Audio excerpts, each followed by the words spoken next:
बिस्मिल्लाहिर्रहमानिर्रहीम। अस्सलाम वालेकुम माय डियर स्टूडेंट। उम्मीद है आप खैरियत से होंगे। आज का स्टूडेंट जो हमारा टॉपिक है, ये कल के टॉपिक का ही एक हिस्सा है जो रह गया था। आज हम उसको डिस्कस करेंगे। हमारा टॉपिक था student living world in time, ठीक है ना, living world in time.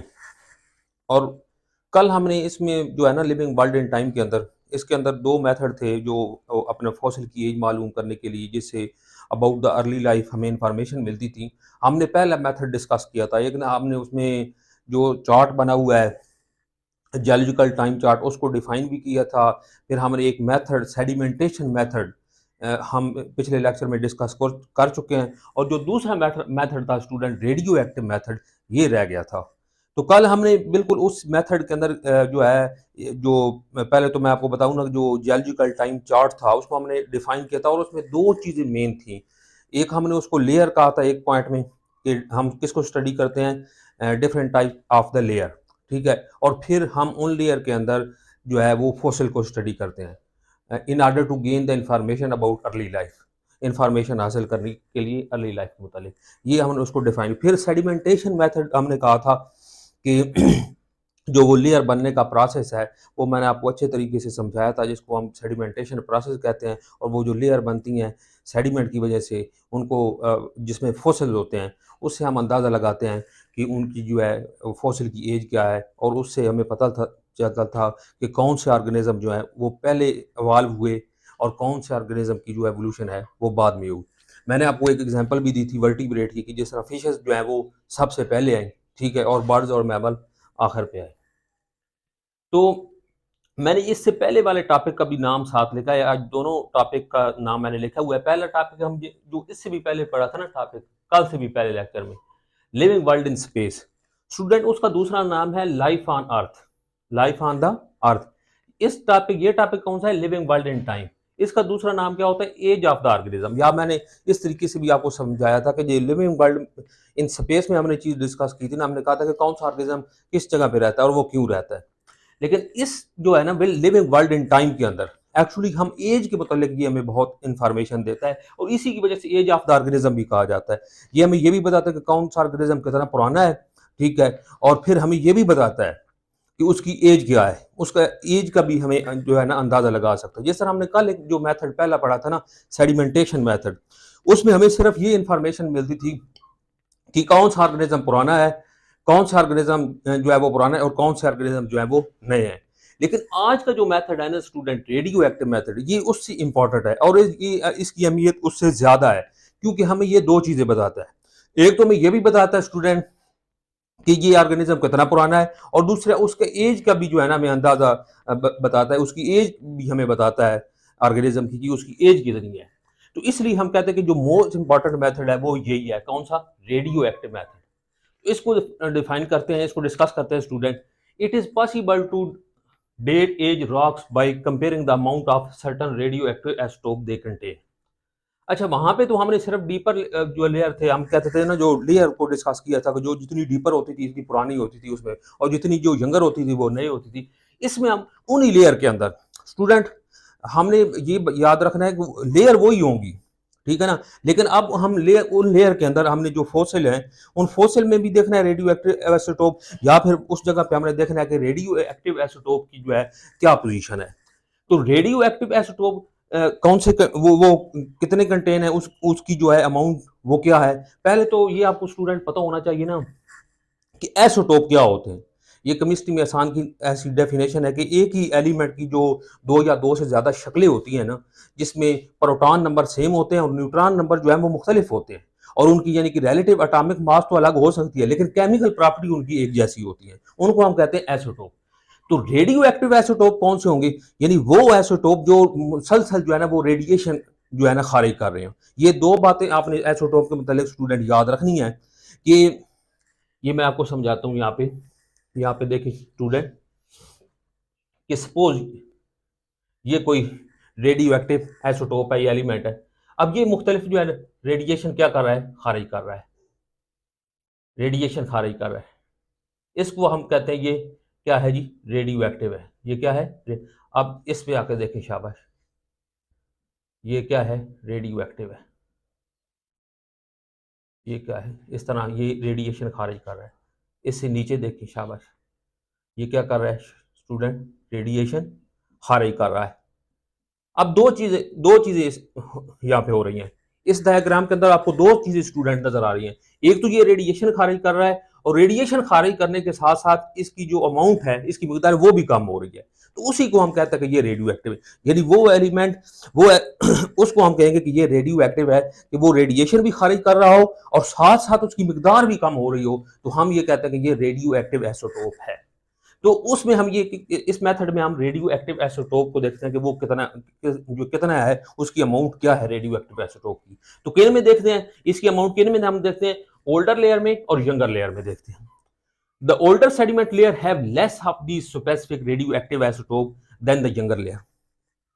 Student, जो ओल्डर सेडिमेंट लेयर है ना, have less of the specific, उनमें जो रेडियो एक्टिव आइसोटोप हैं वो क्या होते हैं, have less of the specific radio active isotope than the younger layer. यानी जितनी डीपर लेयर होंगी स्टूडेंट, जितनी डीपर लेयर होंगी, उनमें रेडियो एक्टिव आइसोटोप की मिकदार इतनी क्या होगी, कम होगी। जिस तरह आप देखें ना, मैं यहाँ पे एक और यहाँ पे मिसाल देता हूँ। ये समझे स्टूडेंट कि ये कोई लेयर है, ये नीचे, ये सबसे नीचे वाली लेयर है। जो जिस तरह मैंने कल आपको समझाया था कि यहाँ पर सपोज आप कहते थे कि कोई ए बी सी, या फिर आप कह लें कि इस तरह डी, फिर उसके बाद एक और लेयर थी, ठीक है, यहाँ पे जी एच एफ, और यहाँ पे कोई और लेयर थी, ठीक है ना, एल एम एन। अब देखें सबसे डीपर लेयर ये है ना, ए बी सी वाली। तो आप कह लें कि अब देखें, क्योंकि ये इतनी ज्यादा पुरानी होगी ना, तो मैंने कहा एसोटोप की जो डेफिनेशन है वो यही है कि वो एक तो वो रेडिएशन खारिज करता है, और दूसरा साथ साथ उसकी मिकदार क्या हो रही थी स्टूडेंट, वो कम हो रही होती है। तो यानी कि अब देखें, अब ये अगर यहाँ पे इसकी ये पोजीशन हो जाएगी स्टूडेंट कि ऑलमोस्ट आप कह लें कि ये इतना रह जाएगा, ये रेडिएशन खारिज कर रहा है, ठीक है ना, क्योंकि ये काफी ये पुराना है ना, ये डीपर लेयर में है, ठीक है। ये यहाँ पे इससे पोजीशन इससे ज्यादा है, ये दूसरी लेयर में, ये इससे यंगर लेयर है, और जो सबसे ऊपर है यहाँ पे ये इससे भी ज्यादा है। तो फिर सबसे ज्यादा जो रेडियो एक्टिव आइसोटोप होगा वो किस में होगा, जितनी कोई यंगर लेयर होगी इतनी उसमें रेडियो एक्टिव आइसोटोप क्या होगा स्टूडेंट, वो ज्यादा होगा। इसके बाद student comparison of the layers, हम लेयर को क्या करते हैं स्टूडेंट, कंपेयर करते हैं। लेकिन इससे पहले, ये कंपैरिजन से पहले पहले मैं आपको थोड़ा सा इसको बता देता हूँ कि ये वैसे आपकी बुक में तो नहीं लिखा हुआ, लेकिन ये थोड़ा सा कम्प्लेक्स जो है, आप कहने कि ये मेथड होता है, लेकिन आप समझने की कोशिश करेंगे कि ये हम कैसे इससे जो ना एज का पता चलाते हैं। तो एक मिसाल है, आप समझ लें कि ये कितने आइटम हैं, 4 5 6 7 8 9 10 11 12। आप समझ लें कि ये कार्बन 14 के जो है ना 12 आइटम है, ठीक है। अब ये भी एक रेडियो एक्टिव आइसोटोप है, और ये जो रेडियो एक्टिव आइसोटोप है ना, कार्बन 12, कार्बन 14 सॉरी, क्या है, कार्बन 14, ये किस में तब्दील हो रहा होता है, N14 के अंदर। किसके अंदर तब्दील हो रहा होता है, N14 के अंदर ये तब्दील हो रहा होता है। कार्बन 14 N14 के अंदर तब्दील हो। तो मैंने कहा सपोज इसके ये 12 आइटम मैंने लिए, किसके, कार्बन 14 के। अब ये कार्बन 14 के आप देखें शाबाश, अगर आप समझें कि इसके ये 1 2 3 4 5 और 6, ये 6 खत्म हो जाते हैं, और ये 6 जो है ना, ये किस में तब्दील हो जाते हैं, ये 6 इधर से। अब ये जो है ना, आप पहले के ये हैं C14 के, और बाकी जो हैं दूसरे 6, जो 6 थे वो किस में तब्दील हो गए हैं, वो 6 तब्दील हो गए हैं किसके अंदर, N14 के अंदर। किसके अंदर, N14 के अंदर तब्दील हो गए। हाफ यानी कि आप पहले के एटम जो थे कार्बन 14 के, वो किस में आ गए हैं, N4। तो इसको बोलते हैं स्टूडेंट हाफ लाइफ। इसको क्या बोलते हैं, हाफ लाइफ। और ये तकरीबन जो होती है इससे, अब ये जो कार्बन 14 की हाफ लाइफ है, ये होती है 5730 साल, 5730 साल। तो हमें एक हाफ लाइफ का अंदाजा हो जाता है। तो इससे हम देखते हैं कि ये अगर हमें पता चल जाएगा कि N14 कितना मौजूद है और कार्बन 14 के कितने एटम मौजूद हैं, ठीक है, अगर उनकी अमाउंट आप पहले के बराबर हो दोनों एटम, तो हम समझते हैं कि एक हाफ लाइफ गुजर चुकी है। तो उस समय एक जो है ना एक एज का पता चल जाता है, जो जो वहां से हमें फॉसिल मिलेंगे, क्योंकि इसकी हाफ लाइफ क्या होती है 5000 साल। अब इन 6 में से आप देखें, अगर इन 6 में से 3 और जो है वो चले जाते हैं, कितने चले जाते हैं, यानी 3 और यहां से काम कर देते हैं, ये भी 1 2 खत्म हो गए, ये भी खत्म हो गए। अब बाकी कितने बच गए, यहाँ पे बच गए हैं 1 2 और 3, यानी कार्बन 14 के कितने आप बच गए हैं जी स्टूडेंट, कार्बन 14 के बच गए हैं 3, और इधर आप कितने समझे, कितने हो गए 9, इधर कितने हो गए 9। अब दूसरी हाफ लाइफ भी गुजर गई है, यानी आपसे पहले 12 थे तो फिर 6 जो है वो तब्दील हो गए N14 के अंदर, एक हाफ लाइफ गुजर गई। ठीक है, फिर उन 6 में से अगर 3 चले जाएंगे यानी 9 चले जाएंगे तो 2 हाफ लाइफ, तो फिर हम इसको क्या कर लेंगे, मल्टीप्लाई कर लेंगे, इसको 2 के साथ मल्टीप्लाई कर लें, जो आपका आंसर आएगा वो आपकी यानी कि दूसरी हाफ लाइफ। तो इस तरह हम ये अंदाजा लगा सकते हैं। बहरहाल ये जो कार्बन डेटिंग मेथड है, इसको हम कहते हैं कार्बन डेटिंग मेथड, जिसमें हम अमाउंट देखते हैं कार्बन 14 की और N14 की। और ये भी याद रखना स्टूडेंट, ये जो कार्बन 14 है ना, ये N14 में तब्दील होता क्यों है, ये होता है स्टेबल होने के लिए। किसके लिए, ये जो रेडिएशन खारिज करते हैं ना रेडियो एक्टिव, किसके लिए करते हैं, ताकि वो स्टेबल फॉर्म में आ सके। अब इसकी जो ये एज बता सकता है ना स्टूडेंट, कार्बन 14, कौन, कार्बन 14, ये बता सकता है 70,000 साल तक। कितनी एज बता सकता है स्टूडेंट, 70,000 साल तक भी एज बता सकता है। लेकिन जो एक और हम देख लेते हैं पोटाशियम और आर्गान को, जो पोटाशियम तब्दील हो रहा होता है ना आर्गान के अंदर, ठीक है, हम उसकी हाफ लाइफ, तो उसकी जो हाफ लाइफ होती है पोटाशियम और आर्गान की, वो होती है 1 अरब 20 करोड़ साल, 1 अरब 20 करोड़ साल स्टूडेंट होती है हाफ लाइफ पोटाशियम टू। अब जब पोटाशियम तब्दील हो रहा होता है किसके अंदर, यहाँ पे लिख लीजिए, पोटाशियम किसके अंदर तब्दील हो रहा होता है, आर्गान के अंदर, ठीक है ना, किसके अंदर, पोटाशियम आर, तो इनकी अब हाफ लाइफ कितनी होती है, 1 अरब 20 करोड़ साल। तो इससे ये उससे भी ज्यादा बता सकते हैं स्टूडेंट। तो इस तरीके से मैंने आपको ये थोड़ा सा मेथड बता दिए हैं कि इस तरीके से हम एज मालूम करते हैं रेडियो एक्टिव आइसोटोप, क्योंकि ये ना हेडिंग भी इसकी यही है, आप दे सकते हैं लिविंग वर्ल्ड एंड टाइम की एज ऑफ द ऑर्गेनिज्म, ये हमें एज ऑफ द ऑर्गेनिज्म बताता है। इस तरह लास्ट पे student comparison of the layer, हम लेयर को क्या करते हैं, कंपैरिजन करते हैं, और उस कंपैरिजन से हमें कोई जो है ना आप पहले के उससे हमें फायदा मिलता है।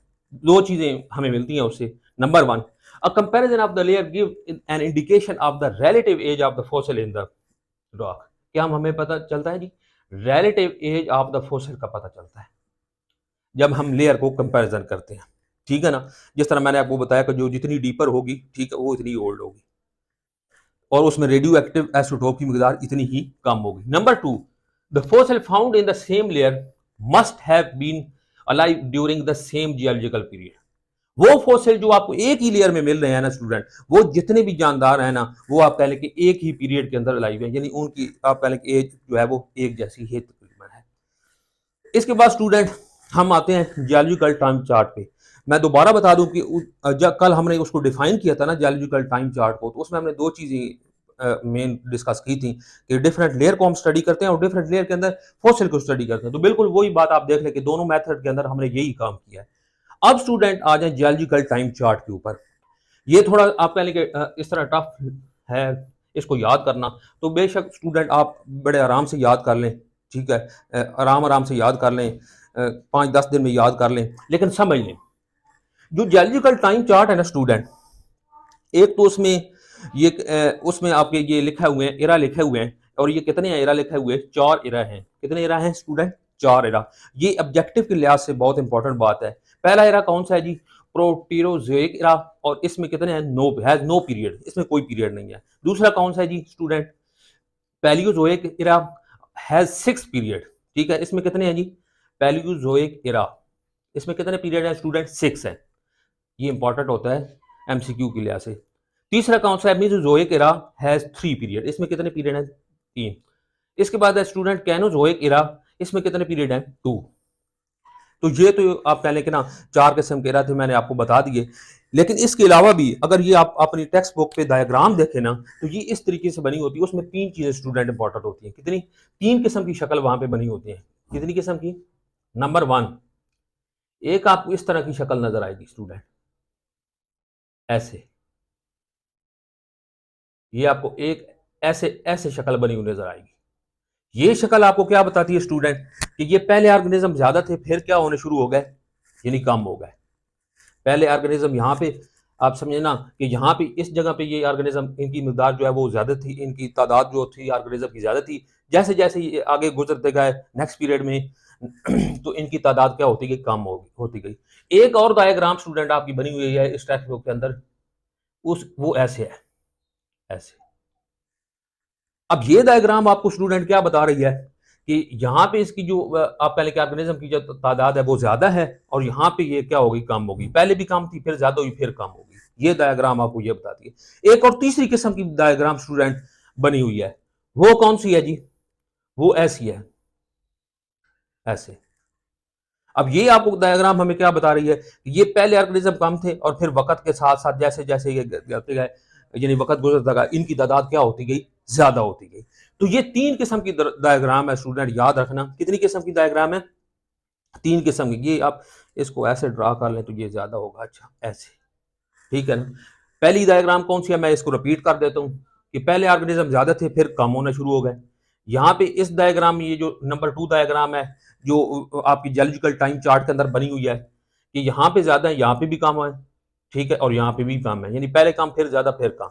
और ये डायग्राम आपको क्या बताती है कि पहले कम थे, और फिर जैसे जैसे वक्त गुजरता गया, जैसे जैसे वक्त गुजरता गया, उनकी तादाद ऑर्गेनिज्म की क्या होती गई, ज्यादा होती गई। इसके बाद स्टूडेंट इसमें जो जियोलॉजिकल टाइम चार्ट के अंदर चार डेफिनेशन है वो बड़ी इंपॉर्टेंट है। अक्सर औकात वो बोर्ड पेपर के अंदर जो है ना, पहले भी जो आज तक हो चुके उनमें भी आई हुई है, तो मैंने वो चारों डेफिनेशन भी आपके लिए लिख दी हैं। तो आप कोशिश करें कि ये जो जियोलॉजिकल टाइम चार्ट है ना, इसको ऐसा ऐसा याद करें। मैं कोशिश करूंगा कि इसकी कोई अच्छी सी पिक बना के ना, एक आसान सा ये चार्ट बना के ये मैं अपने लेक्चर के साथ ऐड कर दूं। लेकिन ये जो चीज़ें मैंने आपको बताई है ना, कि ये चारों एरा के नाम आने चाहिए, और उनमें जो है पीरियड का पता होना चाहिए। जिस तरह प्रोटीरोजेरा एरा है, इसमें जो है वो कोई पीरियड नहीं है, ठीक है। पैलियोजोइक में जो 6 है, मेसोजोइक में जो है वो कितने, 3 है, कैनोजोइक में कितने हैं, 2 पीरियड। तो ये पता होना चाहिए। ये एमसीक्यू लिहाज से जो है ना वो बहुत इंपॉर्टेंट है। इसके बाद ये आप डेफिनेशन पे स्टूडेंट आ जाए, इंपॉर्टेंट डेफिनेशन। ये जियोलॉजिकल टाइम चार्ट के अंदर एक्चुअली ये टाइम की यूनिट है। ये जो चार डेफिनेशन है ना स्टूडेंट, ये क्या है, ये चारों जो है ये टाइम की यूनिट है। तो पहला यूनिट स्टूडेंट कौन सा है, era. A unit of time shorter than eon, eon but longer than a period.